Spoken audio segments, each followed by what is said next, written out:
Wyoming Territory, September 1882. The wind was dry and mean that day, whispering through the ash of what used to be a farmhouse, and that was where Dallas Porter found her. He had taken the South Trail out of Rawlins, heading nowhere in particular, just needing the silence of the land after a summer working cattle for a man he did not respect. The sky was wide and cloudless, the kind of blue that made a man feel small. But what stopped him dead wasn't the sky. It was the girl. She stood alone in the blackened ruin of a homestead, her dress torn at the shoulder, hair wild as a storm. She was barefoot in the cinders, screaming up into the endless sky like it might answer back. Her voice cracked on the wind. "He deserved to burn," she shouted, hands clenched at her sides. "He deserved it." Then she collapsed in the ash, body folding like paper. Dallas was off his horse before it stopped moving. He reached her in 3 long strides, dropping to his knees beside her. Her skin was hot and streaked with soot, her breath shallow. He pulled off his coat and wrapped it around her trembling frame. "Hey," he said, voice low, steady. "You are all right. I got you." She did not respond, lips parted but silent now. Her eyes rolled back as she fell into unconsciousness. Dallas lifted her carefully, cradling her close as he stood. She was light, too light. He looked around. There were no other bodies, no movement, no sound but the wind through scorched timber. He laid her across his horse's saddle, then mounted behind her, keeping her head against his chest as he turned toward the closest place he knew, an old trapper's cabin a few miles east. Still standing last, he checked. By the time the sun dipped low, they reached the cabin. He carried her inside, laid her on the cot, and fetched water from the nearby creek. When she stirred hours later, her eyes flew open wide and wild. She tried to sit up fast, but he caught her shoulders gently. "Easy," he said. "You are safe." She blinked at him, chest rising sharp with panic. "Where am I?" "Cabin near Elkhorn Ridge," he said. "I found you in the burned-out place west of there." He hesitated. "You were alone." Her face crumpled like paper. "They're dead," she whispered. "My brother and sister, he locked them inside. He set the house on fire." Dallas's jaw clenched. "Who did?" "My stepfather," she said. "He was drunk. Again. He started beating my brother, and then I tried to stop him, but he shoved me outside. Then he lit the lamp and threw it." Just she broke off, covering her face with her hands. Her shoulders shook. Dallas sat quietly for a moment, then reached for a cloth and gently wiped the soot from her forehead. She flinched, then stilled under his touch. "What is your name?" he asked. "Marabeth," she whispered. "Marabeth Harlow," he nodded. "I am Dallas Porter." She looked at him then, really looked. He was in his late 20s, tall, built like a man who earned his muscles the hard way, with sun-darkened skin and a quiet mouth. His eyes were green, serious but kind. "I do not remember falling," she whispered. "You screamed at the sky," he said, voice soft. "Then you collapsed." She let out a broken sound that might have been a laugh. "Sounds about right." He sat back on the rickety chair across from her. "You want some water?" She nodded. He handed her the tin cup, watched her sip with shaking hands. Dallas stayed with her that night, and the next. By the 3rd day, she was strong enough to walk to the creek. He watched her from a distance, letting her have the space she needed, but he was always nearby. One morning, as she sat on the porch steps watching a hawk float across the sky, she said, "You do not ask many questions. I figure you will tell me what you want to when you are ready." "That is decent," she said, looking down at her hands. "You are decent." He rubbed the back of his neck. "I try." There was silence, but not an uncomfortable one. The kind that settles between two people who have stopped pretending. Later that week, she asked, "Why were you riding out that way?" "Looking for quiet," he answered. "Somewhere nobody needed anything from me for a while." She turned her head toward him. "Did you find it?" "I found you." She looked away fast, cheeks coloring. "You do not even know me." "I know you fought like hell to save your kin. I know you survived something awful." "That tells me a lot." She swallowed hard. "I do not feel strong." "You do not have to," he said. "You just have to keep going." They stayed at the cabin for nearly 2 weeks. Dallas hunted and brought back rabbits, cleaned them by the creek. Marabeth started cooking again, moving quieter, steadier. Sometimes she would hum under her breath while stirring the pot. Sometimes she would catch him watching and turn away quickly, but not before he saw the ghost of a smile. One night after dinner, she asked, "What are you going to do after this?" He looked at her across the firelight. "Had not thought that far." "I do not have anyone left," she said. "No reason to go back to that land." He hesitated. "You could come with me." She blinked. "Where?" "Wherever I end up, I could keep you safe if you wanted that." She looked down. "You do not owe me anything." "I know," he said. "That is not why I said it." Her eyes met his, something raw and real between them. She stood slowly, stepped toward him. "Would you kiss me?" she asked, voice barely above a whisper. He stood too, closed the space between them. His calloused hand cupped her cheek, brushing her hair back. "Only if you want me to." "I want you to," she said. So he did, and everything changed. She leaned into him like a shore finding the tide, arms wrapping around his waist. He held her with both arms, secure and steady. She whispered, "I feel safe with you." "You are," he said. "You always will be." Inside the cabin, the fire crackled low. Outside, the wind had gentled. And for the first time in a long while, Marabeth Harlow felt like maybe the world had not ended in that fire. Maybe it had just changed. Maybe something better was starting now. By the time the aspens turned gold and brittle, Marabeth had stopped flinching in her sleep. She still woke early, always before Dallas, wrapping a shawl around her shoulders and stepping outside while the ground was still silver with frost. He never followed. He understood some things needed to be done alone, but he watched through the window, his coffee cooling untouched, until she came back in. One morning, she returned with a bundle of wild sage and set it on the table between them. "I want to burn it," she said. "Not for him." "For them." He nodded once, rose without a word, and fetched the tin dish from the shelf. She lit the sage with a coal from the stove, then stood by the door, letting the smoke curl around her fingers. Her lips moved, but no sound came. When she finished, she left the door open, letting the air carry it all away. That evening, they sat by the fire, not touching but close enough their knees brushed when one of them shifted. The silence between them had grown easier, less like something to be endured and more like something that held weight. Dallas leaned forward, resting his elbows on his thighs. "You ever been outside Wyoming?" "Once," she said, gaze on the flames. "My mother took me and my brother to Colorado Springs when I was 12. She bought lemon drops from a peddler and said the mountains were like sleeping giants." He smiled faintly, not at the story, but at the way she said it, like it still held warmth. "Why'd you come back?" She said. "We couldn't afford dreams." He looked at her then, really looked.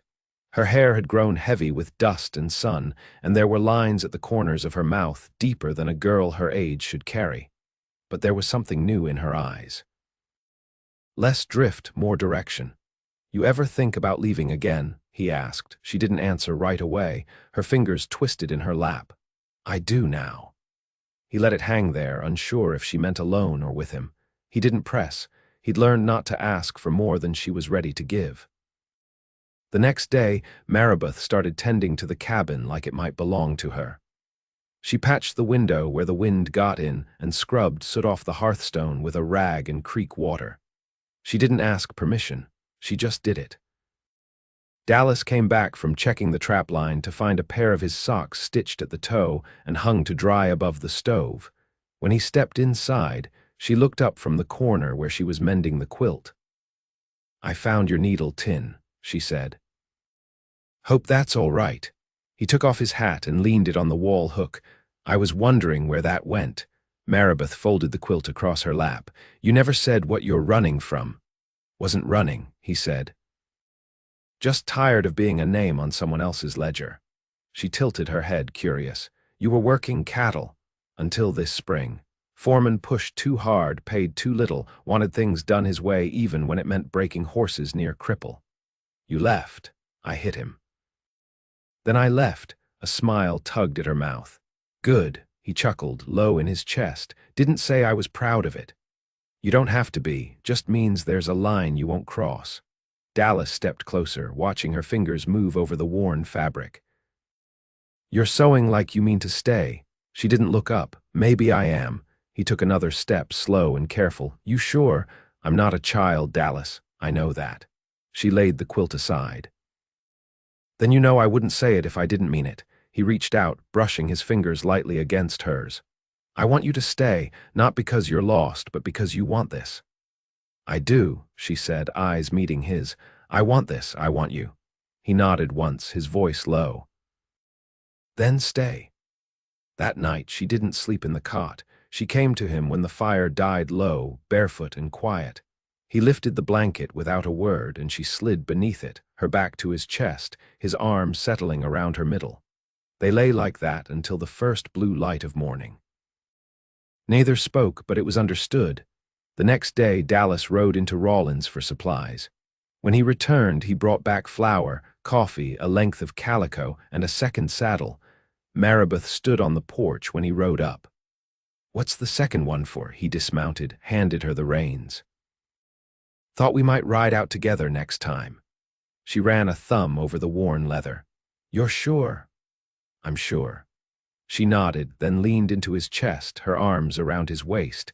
He held her steady, and the world felt less like something to survive and more like something they might build.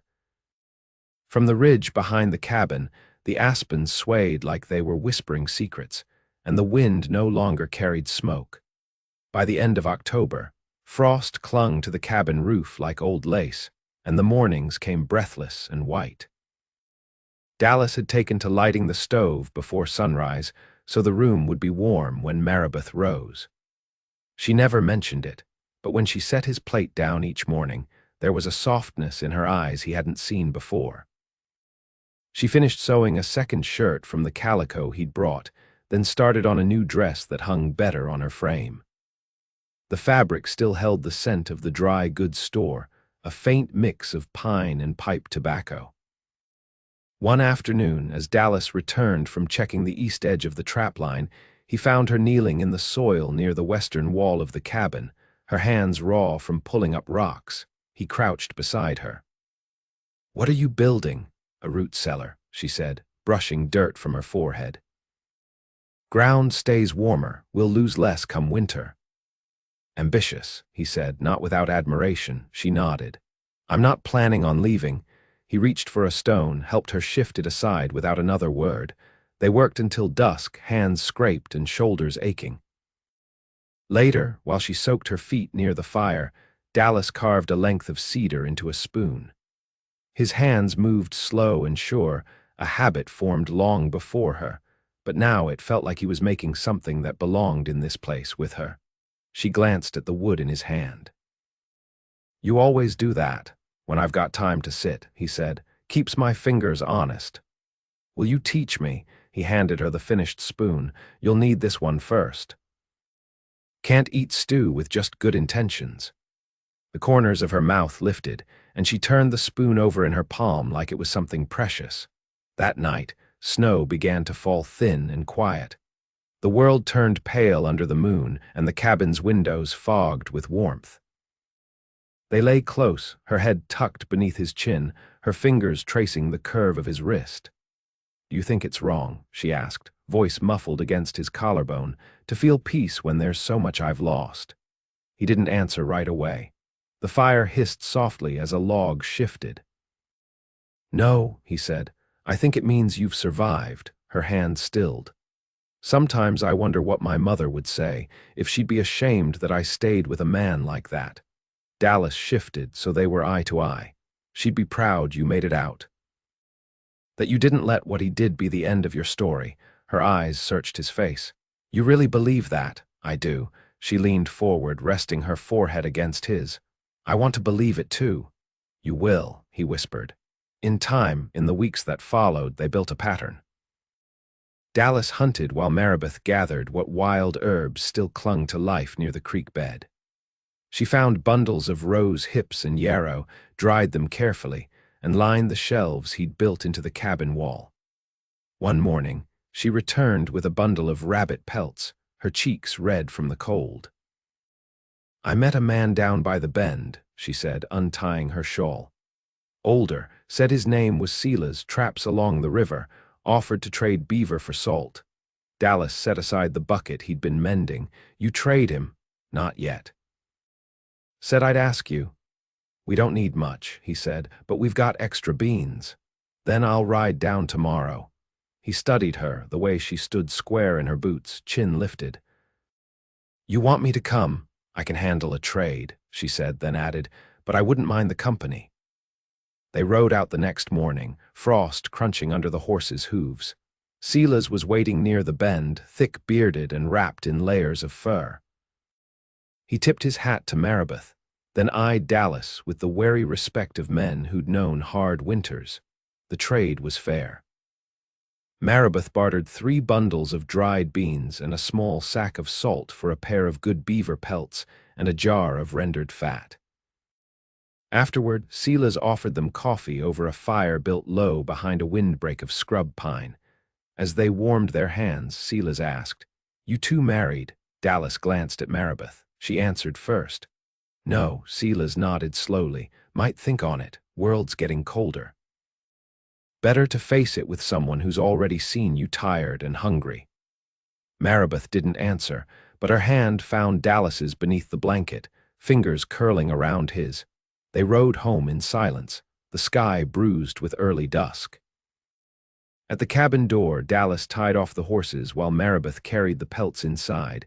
When he stepped in, she was waiting, arms crossed, her expression unreadable. "I've been thinking about what he said." Dallas pulled off his gloves. "So have I." She took a step closer. "I don't need a preacher to tell me what I already know."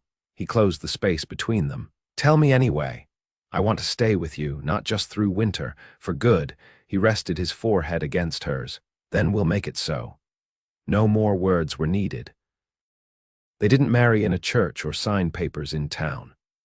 But Dallas carved 2 rings from juniper, and they exchanged them by the fire, hands joined, eyes steady. Outside, the wind rose against the cabin walls, but inside, everything held. Everything warmed.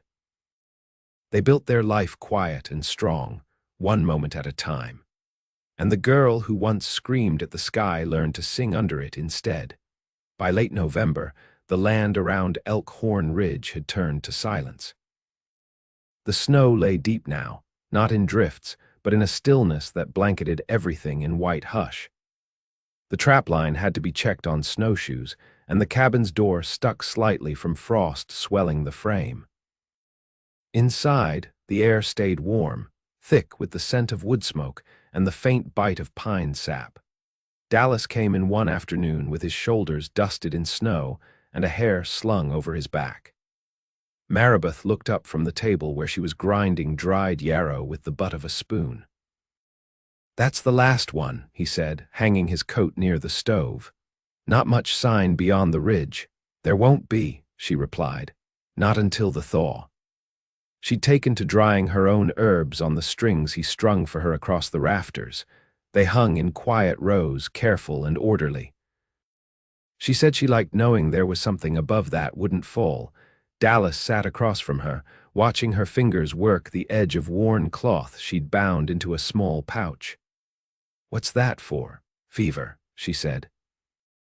"If you wake drenched and shaking, you'll chew the root I put inside." He gave a small nod. "You've been thinking ahead." "Someone has to," she said, not unkindly. The wind rattled the glass behind them, and for a long moment the only sound was the creak of an old board settling beneath the stove. Then she asked, "Did you ever want a family?" He looked over at her, eyes steady. "I used to think I wasn't the kind of man who should raise children." "Why? I've done things," he said, "not cruel but hard. I thought maybe that left too much on a man's soul." She folded the cloth carefully, tying it with a strip of twine. "You've never once raised your voice to me." "That don't mean I'm gentle," he said. "No," she agreed, "but it means you know how to choose when to be."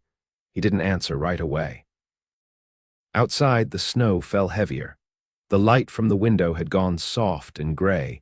"You thinking about children?" he asked. "I wasn't sure I ever would." she said. But now, sometimes, I imagine a child's voice in this room. He reached across the table, his hand rough and warm atop hers. If we ever do, they'll be raised in a place with peace. She turned her hand beneath his and threaded their fingers together. That's all I ever wanted. That evening, she stitched a new curtain for the sleeping nook, something to hold in the warmth on nights when the wind howled like old ghosts. Dallas carved a handle for the door they'd planned to build come spring, running his thumb along the grain until it fit just right in his palm. While she stirred the soup, he asked, "What was your sister's name?" She answered without hesitation. Clara. She was 7. She had a crooked front tooth and liked to sing while she brushed the mule. And your brother, Louis. He just turned 10. Always carried a button in his pocket, said it was lucky, it was brass.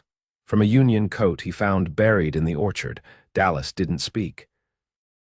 He just stood and walked to the shelf where she kept the bundles of herbs and pulled down a small tin box she hadn't touched since he brought it from Rawlins. Without a word, he opened it and set it in front of her. Inside was a clean scrap of linen, a stub of pencil, and a folded page torn from the back of an old journal. She looked up at him. "I thought maybe you'd want to write their names," he said. Her hands trembled slightly as she reached for the pencil. She did not cry. She wrote each name slowly, pressing the letters deep into the paper. When she finished, she folded the page and tucked it back into the tin. "That's the first time I've said them out loud since," she said. "They deserve to be remembered," he said. She looked at him, and there was something newly settled in her face. Not peace, not yet, but a clearing of weight, like a burden set down at last. Later they lay beneath the quilt, her back curled into his chest, his arm across her waist. "I want to build a garden come spring," she whispered. "Not a big one, just carrots, onions, something that belongs to us." "We will," he murmured against her shoulder. "And maybe," she said, "a row of sunflowers." He didn't ask why. He only said, "Then we'll plant them first." And when she fell asleep, she dreamed not of fire, but of green things growing, of soft dirt between her fingers and sun on her back. Of laughter in a place that had once only known screams. The first thaw came in early March. It didn't announce itself with sunshine or birdsong, just a slow drip from the eaves, and the way snow started pulling back from the edges of the trees, revealing the flattened yellow grass beneath. Dallas noticed it first, stepping outside in his shirt sleeves one morning and lifting his face to the sky, where the color was softening from steel to pewter. Marabeth was behind him, arms folded, her breath misting in the air. "It smells like water again," he glanced at her. "We'll need to cut new fence posts before the ground goes soft." "I marked the deadwood near the ridge," she said. "Split pine should hold another season," he nodded. "You think of everything." She gave a small shrug, but her eyes warmed. "You handle the rest." That afternoon, they rode out together, the horses picking their way through the thinning snow. The land that had once been buried now stretched open before them, brown and bare and waiting. They hauled 2 trees back to the cabin and set them by the shed for stripping. That night, while the wind sighed low through the cracks in the eaves, Marabeth placed something small into Dallas's hand. It was the brass button Louis had carried, polished now, tied to a strip of leather. "I went back to the ashes after the snow started," she said. "Just once. Found this near the hearthstone." He turned it over in his palm. "You kept it quiet. It felt like something I needed to carry first, but I want you to wear it now, if you don't mind." He looped it around his neck, tucking it beneath his shirt without letting go of her gaze. "Thank you." The days grew longer. Snow gave way to mud, and then to the dull gold of early spring. Marabeth planted onion sets along the southern wall, the soil still cold but pliable. Dallas built a gate for the pen they'd cleared near the trees, where they meant to raise 2 goats if they could find them come summer. One morning she brought him a folded paper, her handwriting cramped and careful.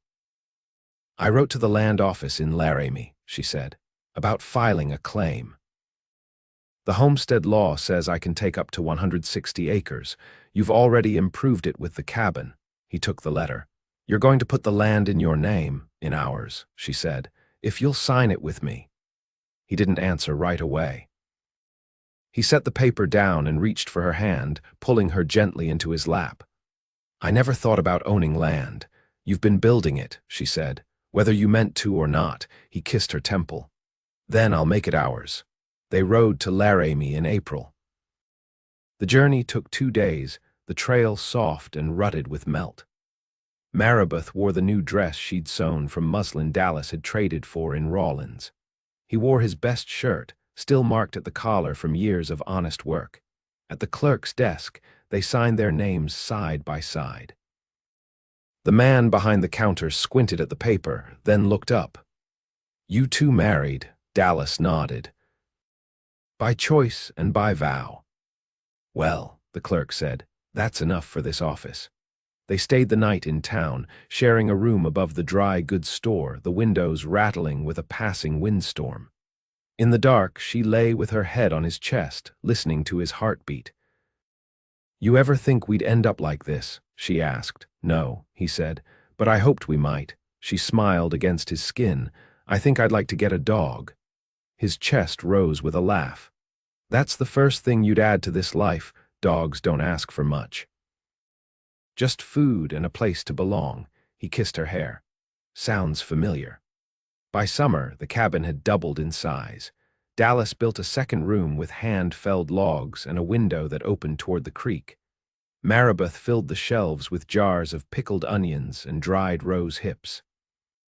They bartered for goats and chickens from a traveling peddler who passed through with a wagon full of dented kettles and sourdough starter wrapped in waxed cloth. They made a table long enough for guests, though they rarely had any.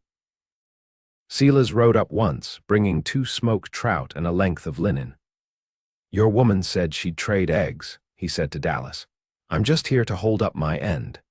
Marabeth invited him in, and he sat awkwardly at the new table, drinking coffee thick enough to stand a spoon in. When he left, he tipped his hat and said, You two are about the only sensible thing I've seen built out here in years.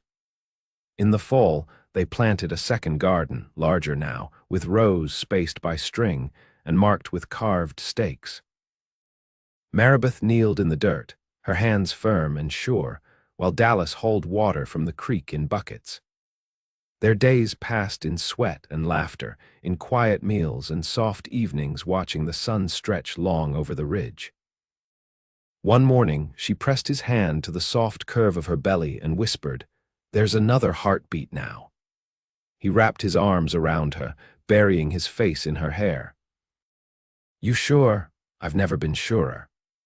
He didn't speak, just held her, the weight of the world shifting again beneath their feet, this time in joy. They built a cradle from pine.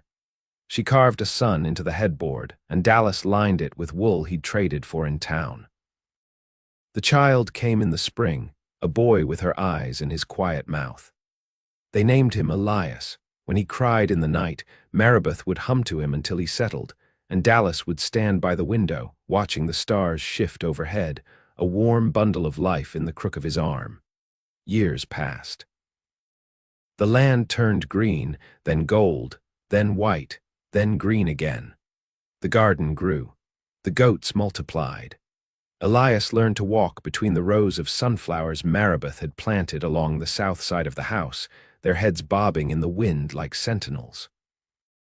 Dallas built a bench beneath the cottonwood, and in the evenings they sat there together, watching their son chase the chickens. Do you still feel restless? She asked once. He turned to her, brushing a curl from her cheek. No.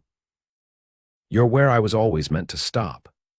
She took his hand in hers, their fingers lined with calluses and years. Then we made it, didn't we? We did, he said, and kissed her under the wide Wyoming sky, the two of them wrapped in the hush of everything they'd built. And for the rest of their days, they lived in the house they'd made with their hands, on land that bore their names, with a love that had been earned steadily, quietly, fully, and never let go.